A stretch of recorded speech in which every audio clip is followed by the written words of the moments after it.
Sometimes the lives of us psychics get tangled up in a Slaughterhouse-Five type of confusion. But unlike the George Roy Hill film, the interesting parts aren't cut out and we're thrown back into the banality of things over and over again.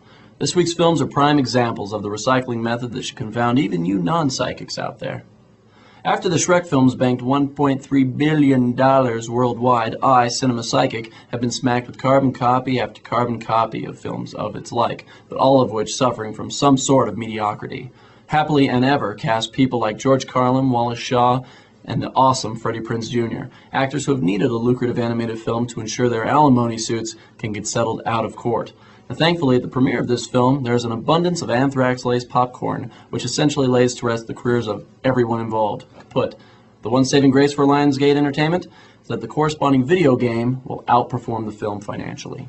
I first foresaw a clip of the next film, Freedom Riders, in 1996 during a pre-screening of High School High.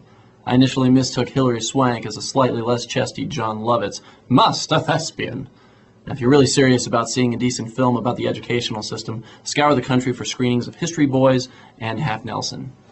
The current war in Iraq will last to 2013, during George Bush's fourth term in office, at which point 50 Cent will have actually served in Iraq, fulfilling the premise of this film, Home of the Brave.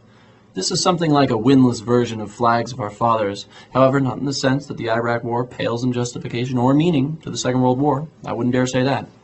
Lastly, this week we have Codename The Cleaner, which stars Elizabeth Hurley as a vixen capable of convincing the mentally deranged, or an amnesiac, that she's a secret agent. In viewing this film, I couldn't distinguish what was a mental yawn back to 1960s B-movies and what was happening in the movie. Amnesia, hot female spies, meat-ground dialogue, unintentional absurdity, racial stereotyping, you name it. The high-concept autosell will continue to gross more than it costs to make, but this, like all else released this week, remains the shit left over from last year. January, for those of you who are not only not psychic but also stupid, is the month where studios flush out the worst films they made the previous year. So please, have a theater-free week, and remember that not having foresight is like not having foreskin. It's completely unnecessary if you have silly putty.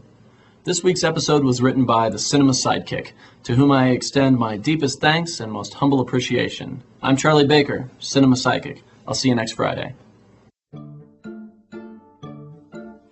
I'm sensing the show is over.